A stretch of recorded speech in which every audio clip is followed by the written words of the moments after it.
Friday to you. I'm here with the good doctor, the man himself. He's wearing green boots. And we're ready to do Free Advice Friday. Otherwise known as Freak Show Friday. Freak Show Friday. Yeah, you guys should see his boots. Seriously, they're pretty legit. You should lift your foot up and show him. But don't kick me. Can you see him? I don't know. Hopefully you can see him. I'll put a picture up if you can. So they're pretty legit. He's really styling today. So just thought you should know that. These boots are older than you. Are they really? Yeah. How old are they?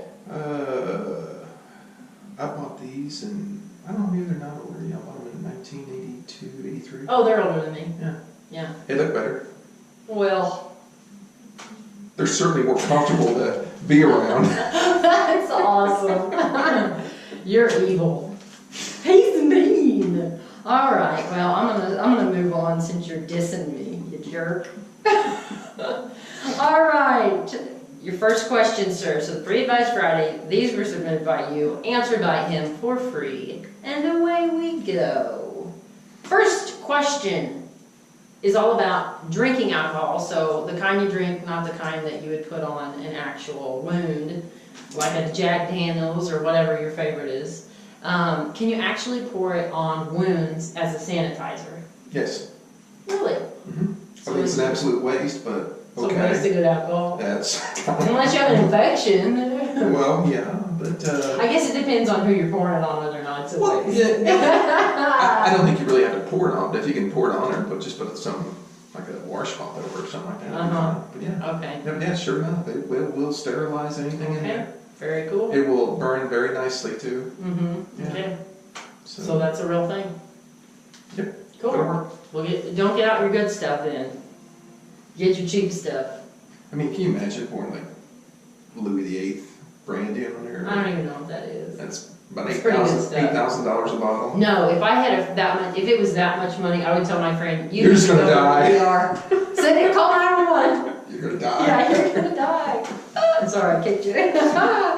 Okay, so save your good stuff for your best friends. That's right. Okay, for more reason than one. Okay, then your next question.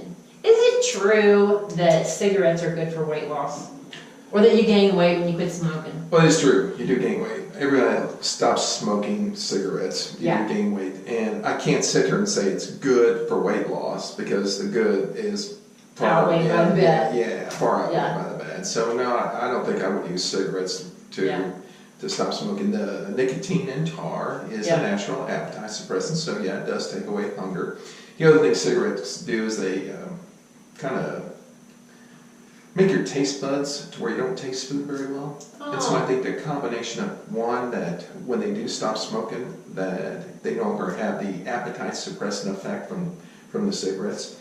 And number two, food tastes awfully good. When you aren't. When you're not smoking. Mm-hmm. So they just start eating a lot more. It's like, wow, I can't believe how good this stuff tastes. So it's not necessarily that it's the cigarettes, it's the other pieces that go along. Yeah, and when people that smoke cigarettes, I tend to notice they have a lot of nervousness to them too. So they're always got to be doing something. And if they're not smoking, they're going to be eating. So there's a lot of factors I think that play involved with it. But it is true. It is a proven appetite suppressant. But I can't sit there and I'm not going to say that it's good for weight loss because it's not. It's not good for weight loss, but it does suppress your appetite. Yes. But it turns out... I would never, ever tell people start smoking to lose weight. We're going to start handing out cigarette packs. Coupons. Yeah, well, there's some good news, and this is not meant to be a plug, but hey, while we're on the subject, I do know a good appetite suppressant. It's healthier than cigarettes. Well, don't you know it? We can do it here. Basically what I'm trying to say.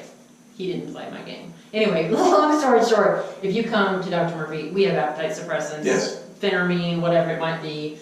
So there are other things you can do to lose weight. So if you're a person who smokes cigarettes just for the weight loss side effect, I shouldn't say benefit, the weight loss side effect, there are other things you can do. So give us a call. Yeah, we can help you quit smoking too. Yeah, cool. We'd love to help you with that because, dude. I can't quite track you sometimes. I don't know where you're going with things. I think he did. He just didn't. He knew what I was doing. You just didn't want to play in because you're a punk sometimes. He just wants me to hang out there dry. I know what you're doing. Do we have another question? We do. We have one more question. So, Your last question of the day, sir. This is a good one. Okay, you guys need to remember this and share this with your friends. Heat exhaustion. I don't know a whole lot about it. Can you tell us what it is and what are the signs and what you can do if you think you're suffering from heat exhaustion or someone else you know?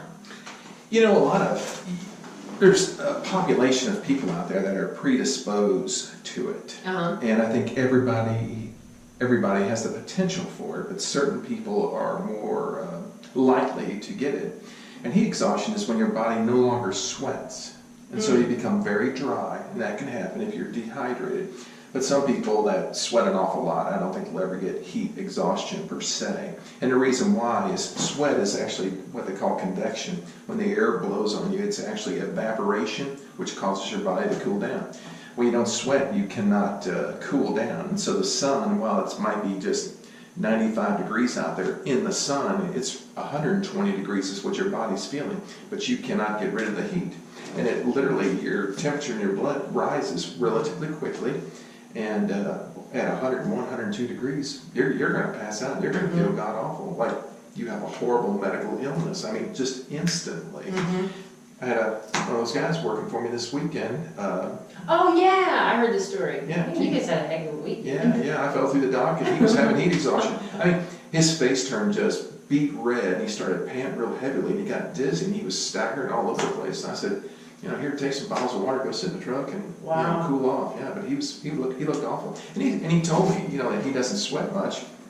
And he's bothered with this a lot from time to time. And so he has to really be careful with that. Yeah. So, but the heat doesn't bother me at all, so it doesn't bother, our other helper at all either. Yeah. But now you gotta be careful with it. So if you start feeling dizzy, flushed, can't think straight, getting confused, get in front of a fan, douse yourself with some cool water. You have to cool down quickly, stay hydrated, and don't forget electrolytes. Because with heat exhaustion, you'll get a lot of cramps because your muscles are really tightening up and you're breathing very heavily. So you'll have a lot of electrolyte shifts going on, and they'll cause a lot of cramps and spasms, makes things worse. You go into panic mode then.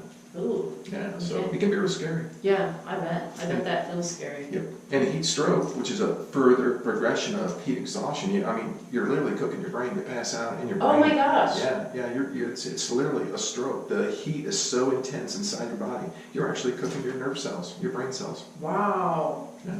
That sounds pretty dangerous. I bet you had that at one time. Because your brain ain't quite there. Who knows? I did fall off the table when I was real little. That explains it. That's the case cracker. The skull cracker. All right. Well, that is pretty good. So, info. but you have to, really watch people because a lot of times they don't know it is happening to them. And I made the comment to this particular fellow. I was like, "Jesus, you look terrible." I mean, his face was just red. I said, "You need to get out of the sun. You need to cool down." Yeah. He was looking really bad. Yeah, and probably don't go jumping in the lake or something. No, you don't want to jump in the lake. Because you could drown. Yeah, it's not if it's progresses quick enough. And that's what he wanted to do. And I'm like, no, you're not doing that. Just sit down and pour some bottles of water on you. Yeah. So, okay.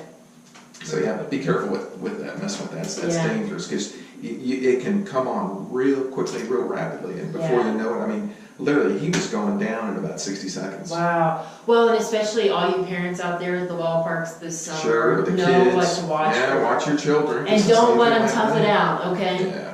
They need they feel sick to their stomach, they're not acting right, they are having a problem, all right? So or even anyone in the stands, right? Sure. It could be anywhere. If you're outside or just anywhere hot. Yeah, and if you got, take your shirt off, wet it, give it on them. Yeah. Get moisture on them so the air temperature, get rid of the heat.